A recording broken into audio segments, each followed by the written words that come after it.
Or innovation, where the UK can push what we've seen in the last couple of years, which is a lead in science and technology, with increased global share for UK fintech, for example, or leveraging our domestic AI expertise. On trade, there is so much untapped export revenue for us by pressing our advantages in the high-growth global markets. In regions and nations, we can win global share by playing to the distinctive strengths of every region and every part of the UK. We think, as you know, the path to this is clusters, something I'm delighted to say the Chancellor got behind last week.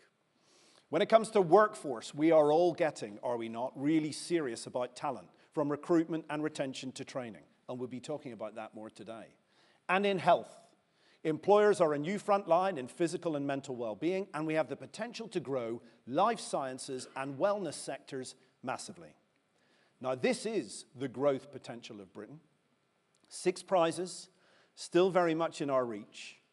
And last year we saw it in the statistics. Well, this year we've seen it in your stories. There is so much to play for. Now, the second imperative is for government, unlocking private sector investment. You know, the government spends £1 trillion per year. Now, I'd love it to spend 20 billion more with a higher return. In fact, I have some plans, but the nice man Jeremy said no. But still, it's £1 trillion a year. And there are still massive choices for government to make with that spending. The first choice is about the principles of business taxation. When the Prime Minister, as Chancellor, told me that he was announcing the super deduction alongside the increase in corporation tax, the principle was very clear. If you, as a firm, choose to invest less and make a bigger profit, that is your choice, but you'll pay more tax. If you choose instead to invest in people, capital, ideas, then you'll pay less. You know, corporation tax rates will jump 6 points overnight in April, but now without the incentives. But that principle should be staying the same. Our analysis shows us that a permanent full allowances regime alongside that jump would unlock an extra £50 billion in capital investment every year by the end of the decade. And the second choice here is for the government to start using their balance sheet to crowd in private sector investment. I'm not talking about government picking winners. I'm talking about the government making markets, like they did in offshore wind.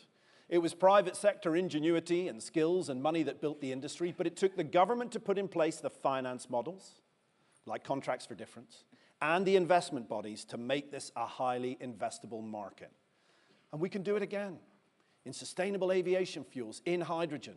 You see, this is the power of government as a market mover, seeing the market, sharing the risk, and creating investable propositions. The third imperative is the government setting pro-growth rules. Our politicians make anti-growth choices every day in pursuit of other legitimate political goals, and I respect that. But when we confront stagflation and its massive impact on the cost of living, I think it's time to kick the tires on those political choices. Let me give you some examples. Immigration. Let's be honest with people. Our labor shortages are vast. Now, we've lost hundreds of thousands of people to economic inactivity post-COVID. And anyone who thinks they'll all be back any day now with the NHS under this kind of pressure is kidding themselves. Secondly, we don't have enough Brits to go around for the vacancies that exist, let alone having a skill mismatch in any case. And third, those who argue automation can step in to do all the jobs are just being unrealistic. So let's be practical. Let's have a new deal on immigration. We have economic migration in the areas where we aren't going to get the people or the skills at home anytime soon. In return, we make those visas fixed term. And let's agree a skills policy that works to fill these roles in the medium term. I want a shortage occupation list that not only goes to the Minister of Immigration, it goes to the Secretary of State for Education. And it goes to all of us to make sure we partner with the Ministry for Education on training budgets. Let me give you another political example, regulation. I know that some conservative politicians today feel that this issue is all the fault of Europe. But you know, the biggest regulatory barriers facing business today are based on British laws created by a British Parliament and implemented by British regulators. And the regulatory regime today is gold-plated and bureaucratic. It's not outcomes-based, it's rules-based. It's not proportionate. It winds us all up in an overzealous process of enforcement. And too many regulators still think it's somebody else's job to worry about growth and investment. Here's another favorite: planning. The UK planning system should be a key economic enabler, helping us to get the essential infrastructure and major projects required. And yet in Britain today, planning is broken. We've been saying it for years, and it's gotten worse. Slow, fragmented, rife with local politics. And if we don't do it now, then when are we ever going to change it? And finally, trade. Right now, our trade as a percentage of GDP is the lowest in the G7. Now, Boris Johnson achieved a deal with the EU that allows us to continue to trade tariff-free, quota-free with our biggest trading partner. There's some good stuff in there, currently locked up, because still we argue over the Northern Ireland Protocol, both sides. Still we argue over sovereignty. So I say to both sides, get round the table, do the deal, and unlock the trade and cooperation agreement. And I say to Brexiteers, the best guarantor of Brexit is an economy that grows, and its biggest risk is one that doesn't. Now, I know that some of these things won't be that popular with the politicians. But while I have no problem with government taking tough choices to bring stability, I want them to also take tough choices to bring growth.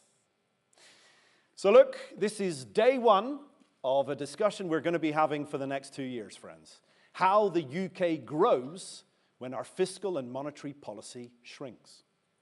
Government may not have new money, but they do have lots of choices. And until they take them, we'll keep pushing. And you, our members, the wealth creators, who pay the salaries, make the cars, build the wind turbines, finance the loans, sell the food, print the textbooks, we also ask you to build on the greater resilience you found in the pandemic, to build on the business confidence you've had these 2 years and still have, to extend your ingenuity for growth, just like you did 2 years ago when the economy closed down. Because no one ever got up a hill by taking their foot off the accelerator. This isn't a moment to fear, it's a moment to seize. Growth gives everyone a path out of difficult times, and it is what will make the UK the most competitive, dynamic, and future-focused economy that we want it to be. The CBI will be with you every step of the way. So let's go for growth together. Thanks very much indeed.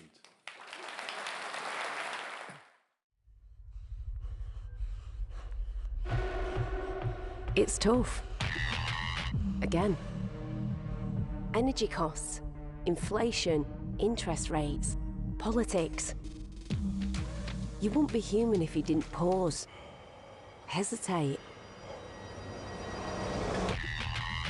But no one got up a hill by taking the foot off the accelerator. And against all the odds, you've got some momentum. Demand's not bad. There are still good things to invest in. New services, new tech, new customers. This isn't a moment to fear. It's a moment to seize. You'll have to be resilient, fit enough. But if you're as good as we think you are, you can grow. Growth lifts everyone. It keeps everyone in good shape, gives us all a path out of difficult times. So let's go for growth, together.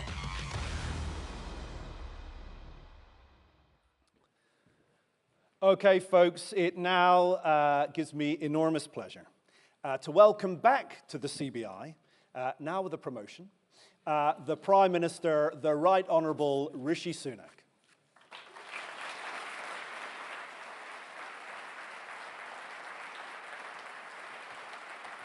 Brilliant to have you. Nice. Thank you. Very good to see you. It's all yours. Thank you. Well, Tony, let me start by saying thank you to you and your team. The CBI is a valued institution in this country and a powerful voice for business. And let me thank all of you, because I know things are tough right now. You rightly want to know what you can expect from me. You saw what mattered to me as Chancellor with policies like furlough, acting with empathy in the national interest. Above all, being bold, decisive, and radical. Now, let me tell you what I want to do as Prime Minister. I said on the steps of Downing Street that I would put stability and confidence at the heart of this government's agenda. And last week, we did that with a plan to grip inflation and balance the books. I said I would bring fairness and compassion to help the most vulnerable. And we've done that too, not just with record increases in pensions and welfare and help for people's energy bills, but by controlling inflation. Because the best way to help people is by stopping mortgages, rents, and food prices from spiraling out of control. Re-establishing stability is the critical first step. But there's so much more we need to do. I'm not just here to solve problems. I want to build a better country where we get inflation down and grow the economy, where we cut NHS waiting times and improve the quality of care, and where we invest more in schools and give every child a world-class education. And critical to achieving all this is innovation. That's my theme today, and a defining focus of this government. I sometimes worry that when people hear the word innovation, all they think of are the latest gadgets, a smarter watch, better TV, or faster car. But to me, innovation is much more about new ideas, new ways of doing things that drive economic and social progress, the product of creativity and ingenuity, and what Roosevelt called bold, persistent experimentation. I want to lead a country where that mindset and that culture of innovation permeates every aspect of what we do, where it's at the heart of our economic policy and at the heart of our vision for public services. The question is, how do we do that? First, we need to harness innovation to drive economic growth. Second, we need to embed innovation in our public services, especially our NHS. Third, we need to teach people the skills to become great innovators. First, growth. Now, Tony, you rightly challenge us to be ambitious for growth. Well, there's one factor above all that drives growth. Over the last 50 years, innovation was responsible for around half of the UK's productivity increases. But the rate of increase has slowed significantly since the financial crisis. This difference explains almost all our productivity gap with the United States. So how do we fire up the innovation engine? Well, we believe that the very act of creativity and exploration is itself a reward. So it starts with government investment in basic science and research. In a challenging time, when we are making difficult decisions on public spending, in last week's autumn statement, we protected the budget for research and development. £20 billion, almost a fifth of our entire capital budget, the highest level of R&D this country has ever seen. And we're investing in high-risk, high-reward research with the new Advanced Research and Invention Agency. But more important than what government does is what you do. It's private sector innovations that really drive growth. Now, you'd expect me to say that. I'm a conservative, but it's true. And that's why the autumn statement cut taxes to encourage larger companies to do more research and development. It's why we want to allow businesses to claim R&D tax relief on pure maths and cloud computing. And it's why we're absolutely committed to using our new Brexit freedoms to create the most pro-innovation regulatory environment in the world, in sectors like life sciences, financial services, AI, and data. But any credible strategy also needs to support fast-growing businesses, those firms disproportionately responsible for our future growth, turning million-pound businesses into billion-pound businesses, and turning billion-pound businesses into 10 billion-pound companies. We'll create good, well-paid jobs for the British people. But too often, those firms can't access the finance they need. That's why we're radically reforming the regulation of our insurance and pension sectors, as well as our listing rules, to release a flood of new funding for exciting, innovative businesses. And we'll need to go further. But this isn't just about what large businesses and financial markets can do. We want to support small businesses to innovate too. On every high street, in every market town, every day, we rely on brilliant local businesses, from the greengrocer to the dry cleaner to the local plumber. We should be ambitious for their future too. The real prize is supporting them to innovate. And that's exactly what we're doing with new initiatives like Help to Grow and Made Smarter. So make no mistake, our most pressing task when it comes to growth is stability and controlling inflation. But that will never be the limit of our ambition.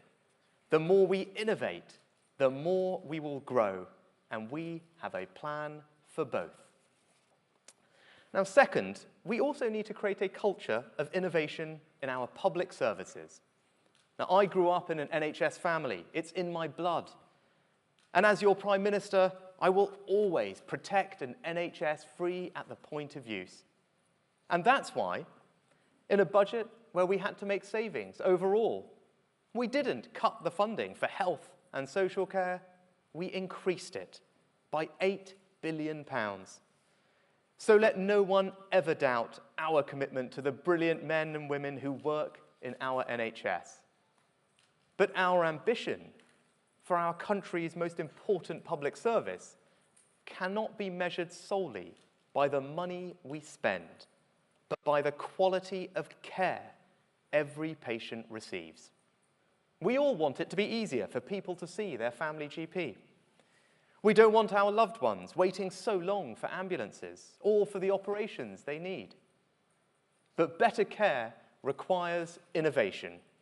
Now, in part, that means new drugs and new technologies. And this country should be proud of how we are leading the way, not just with the extraordinary COVID vaccine, but with robots assisting surgery, doctors being trained with virtual reality headsets, and drones transporting prescription medicines to patients in remote locations.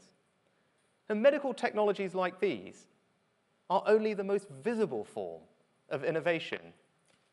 But we also need to radically innovate how we do things. That's how we'll really improve the quality and speed of care and make the money we invest in the NHS go further. To do that, we're opening community diagnostic centres to deliver millions more tests, checks, and scans close to home and without having to arrange multiple appointments. And our new elective surgical hubs will offer hundreds of thousands of patients quicker access to the most common procedures. But we need to go further still. We want to give patients genuine choice about where and when to access care. And those choices need to be informed by radical transparency about the performance of our healthcare system. We're also making sure the NHS has the workforce it needs for the future, with the right number of doctors and nurses in the right places, as well as thinking creatively about what new roles and capabilities we need in the healthcare workforce of the future. When it comes to the NHS, we all share the same ambition to give everybody in the country the best possible care, free at the point of use. But to deliver it, we need to be bold and radical in challenging conventional wisdom, and that's what we will do. Now, third, there can be no innovation unless people have the skills to innovate. That starts with our schools. So last week, we announced an extra £2 billion in each of the next 2 years. But funding is not enough. There is no responsibility as Prime Minister that I feel more deeply than how we develop a truly world-class education system, giving every child in our country the best chance of life and preparing them to enter a rapidly changing world. The Times were right to challenge us about what that looks like. And we are asking ourselves radical, searching questions about the curriculum, because young people need to enter the modern economy equipped with the right knowledge and skills, and about technology, because we want to help children engage and learn better and save teachers time. We also need to end once and for all this mistaken idea that learning is something you finish at 18. So we will also deliver our lifetime skills guarantee to help people of any age retrain and acquire new skills. I believe in the very core of my being that education is the closest thing we have to a silver bullet in public policy. It is the most transformative thing that we can do for our people, something you as employers know all too well. And I am determined to get this right. But to make this country a true island of innovation, we also need to attract the best and the brightest from around the world.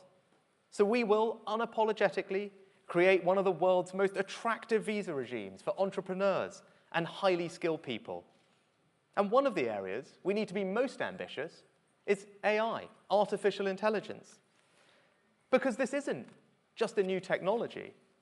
It's a general purpose technology, like the invention of the steam engine and the computer chip, with the potential to transform every aspect of our lives. So we cannot allow the world's top AI talent to be drawn to America or China. That's why, building on the AI scholarships and master's conversion courses I instigated as Chancellor, we are launching a new program to identify and attract the world's top 100 young talents on AI. Less build it and they will come, and more let them come and they will build it.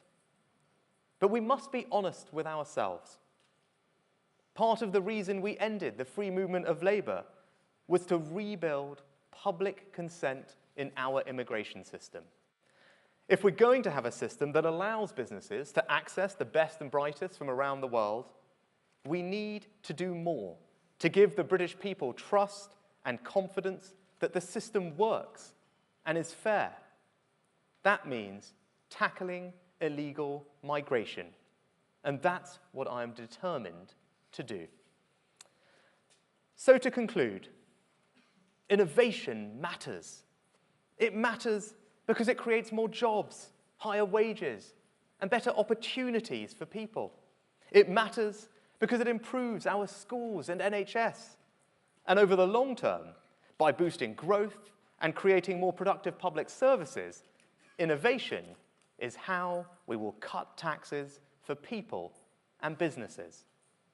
That's why I'm placing innovation at the heart of my governing agenda. And despite the challenges we face, I'm optimistic about the future. Because the golden thread of our national story has always been innovation. The idea that what's yet to be discovered is surely even greater than all that's come before. I want the United Kingdom to be a place of learning, discovery, and imagination, of potential realized and ambition fulfilled. That's how we'll improve the lives of all our people. And as your Prime Minister, That's what I'm going to do. Thank you.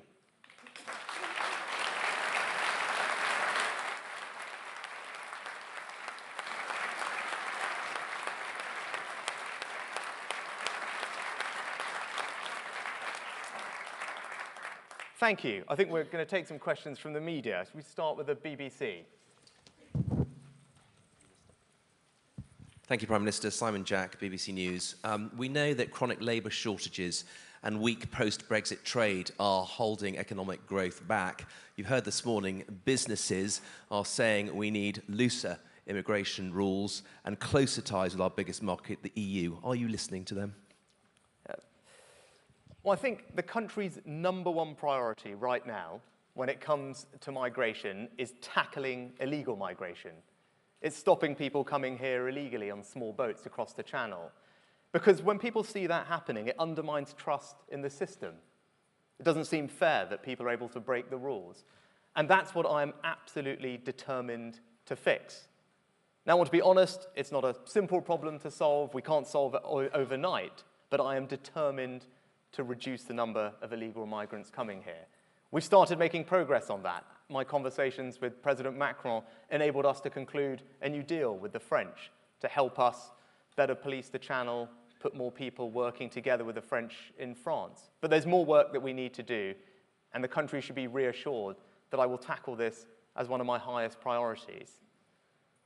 And if we're doing that, then I do believe that we can, that it's right to ensure that the United Kingdom is a beacon for the world's best and brightest from around the world. You heard me talk about that in the speech. I want to make sure that we can win the global race for talent. And I'm unapologetic about wanting to deliver an immigration system which is highly competitive for the best and the brightest. And that's what we'll deliver. But I think the most pressing priority right now is tackling illegal migration, and that's what I'm determined to fix. Next, ITV. Hi, Prime Minister. Harry Horton from ITV News. We've heard the director of the CBI say that there is a shortage of workers at the moment and we need a new deal on immigration. Last Friday, your Chancellor, Jeremy Hunt, he said he wants to see the vast majority of trade barriers with the EU removed. How are you going to change our relationship with the EU on legal immigration and on trade in order to boost growth, as so many businesses at this conference say they want to see? Well, thank you. I think on migration, I'd point back to what I've just said, Harry. But on trade, let me be unequivocal about this. Under my leadership, the United Kingdom will not pursue any relationship with Europe that relies on alignment with EU laws. Now, I voted for Brexit. I believe in Brexit. And I know that Brexit can deliver, and is already delivering, enormous benefits and opportunities for the country. Migration being an immediate one, where we have proper control of our borders and are able to have a conversation with the country about the type of migration that we want and need. Right? We weren't able to do that inside the European Union. At least now we are in control of it. When it comes to trade, it means that we can open up our country to the world's fastest growing markets. I've just got back from the G20 in Indonesia. We're talking about signing CPTPP, where we've got some of the most exciting, fastest growing economies in the world, and we can become a part of that trading bloc. That's a fantastic opportunity for the UK. Or indeed regulation. And you've talked, and Tony's talked about growth. You've heard me talk about innovation. Well, we need regulatory regimes that are fit for the future, that ensure that this country can be leaders in those industries that are going to create the jobs and the growth of the future. And having the regulatory freedom to do that is an important opportunity of Brexit. And that's my agenda, and I'm confident that that agenda is not only right for the country, but can deliver enormous benefit for people up and down the UK in the years to come. Next, The Times. Thank you, Prime Minister. Alex Ralph from The Times. Given the rise in corporation tax next year, will you commit to increasing investment allowances such as the super deduction scheme, which the likes of the CBI and other business leaders want? Well, Alex, I completely agree about the importance of unlocking private investment. It's one of the things that's held our country back over the past few decades. And if we want to be serious about driving up growth, then we need to unlock more private investment, not just in R&D, that I talked about in my speech, but also in capital. It's something I've spoken about in the past. So that's why I was so pleased that the Chancellor, in spite of the difficult decisions that needed to be made, was able to make permanent the annual investment allowance. Now that at a very high level of £1 million. Now what does that mean? That's essentially full expensing for 99% of British businesses. There's nothing like that I think exists in almost any other advanced economy. It makes it incredibly easy and tax efficient for companies to invest in new equipment, new machinery, new plant that can drive up our growth, drive up our productivity. And that's why it was right that the Chancellor did that. But it's also right that we continue to look at that and see that we do everything we can, whether it's through the tax system or otherwise, to support all of you to keep making investment in the future growth of our country. And next, Bloomberg. Thank you, Prime Minister. Lizzie Burden, Bloomberg. Over and over, we hear critical voices coming from the business community about the Conservative government's performance. Are you still prepared to say explicitly that the Conservatives are the party of business? Lizzie, thank you. Yes, unequivocally. Unequivocally, and you heard it in my speech. It's important that government creates the conditions for stability, for making sure that we tackle inflation. But that's just the foundation.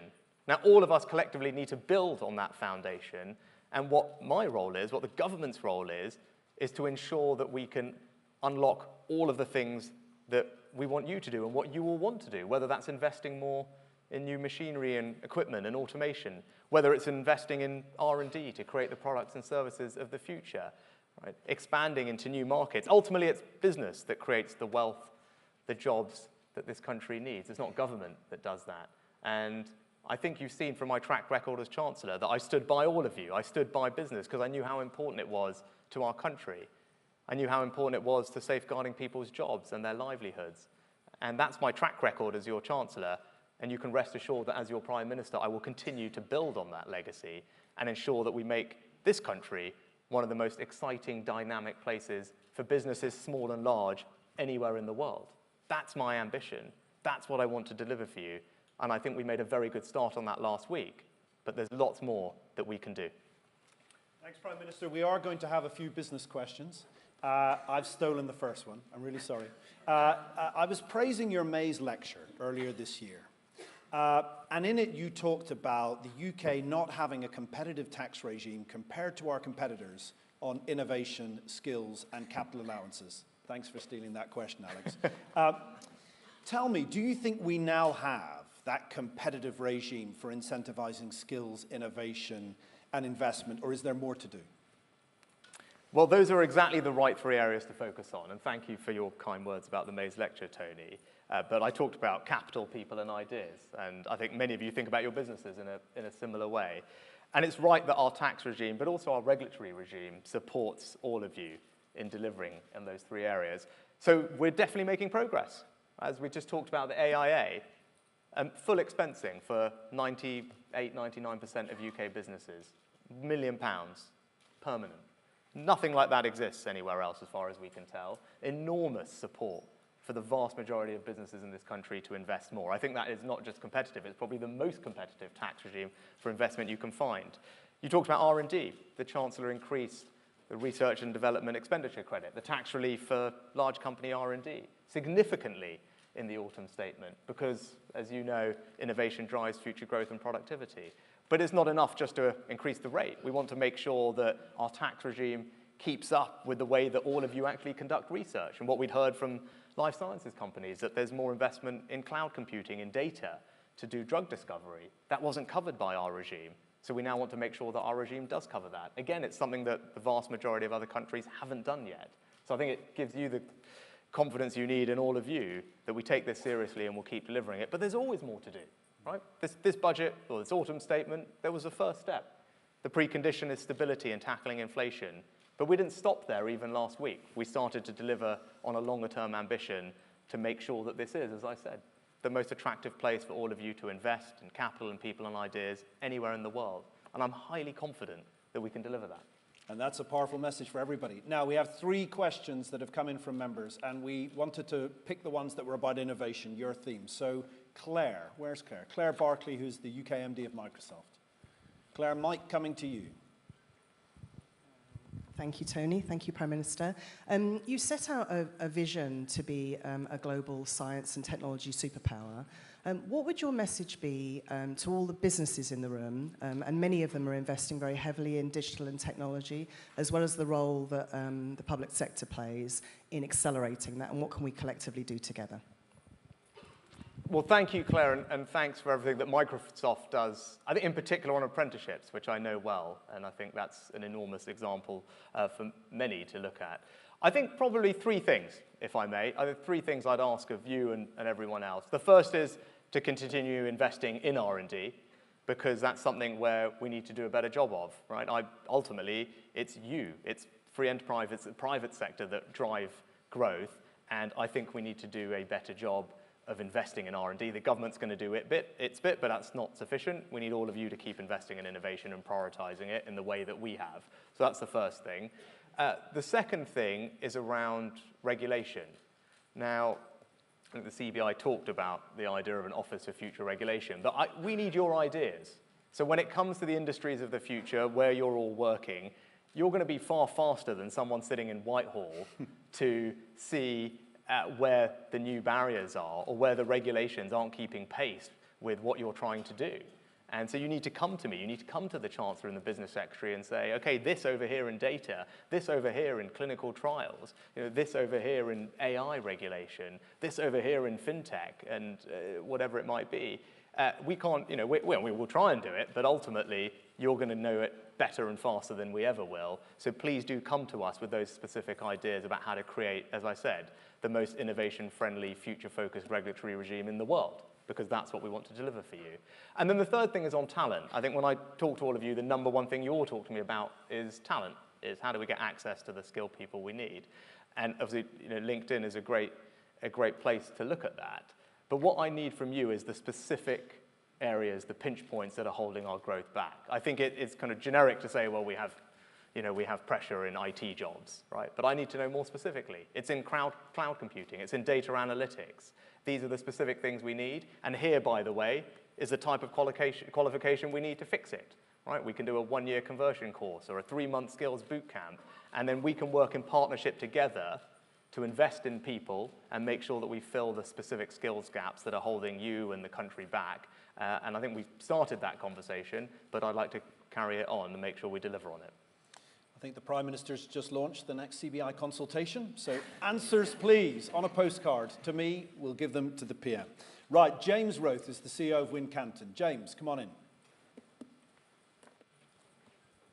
Thanks, Tony. Thanks, Prime Minister.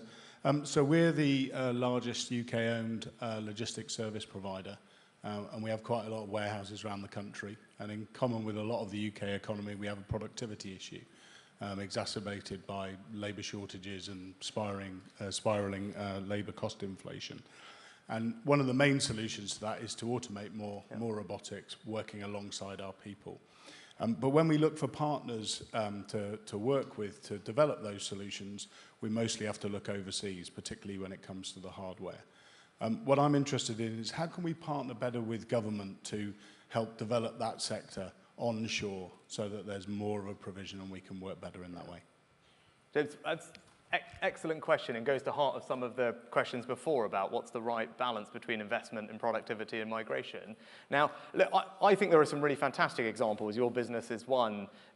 Right now at Lincoln University, the government's funding, I think, R&D, working in partnership with others to create more automation in fruit picking, which has been an area of challenge in the past. Astra at the moment are piloting use of robotics in their factories. And one of my kind of most interesting visits as Chancellor was to a lighting factory in the northeast, where they had taken out a lot of the human action when it comes to forklift trucks in their warehouse, replaced it all with robotics. And not only was that great for productivity, it was great for quality of output and mistakes, and great for safety of workers. So I think it shows the promise of what you can do when you get this right. And when I was talking to them about, well, this is great, how do we spread this across the country? It was interesting. The thing that they focused most on was kind of management experience with that type of technology.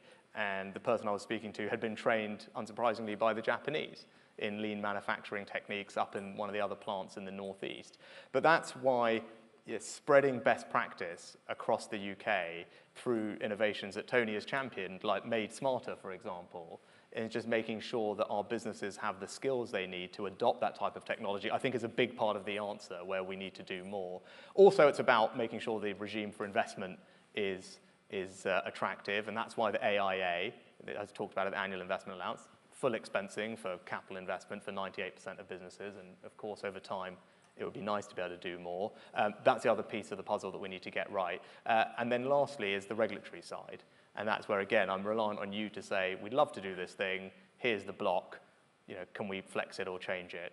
And again, we're open to doing all of those three things, because I think your point is right. If we can get that right with more robotics and automation, then we can drive up productivity, it reduces some of the pressure on labor, creates good jobs for people, and it's something that we lag behind in. I think there was a study from the Robotics Federation or whoever it was a couple of years ago which showed that we under-index for the amount of automation and robotics, even when you control for the sectoral mix of our economy. So that, to me, is actually low-hanging fruit when we talk about how do we drive up growth. We've got an opportunity there to do it and to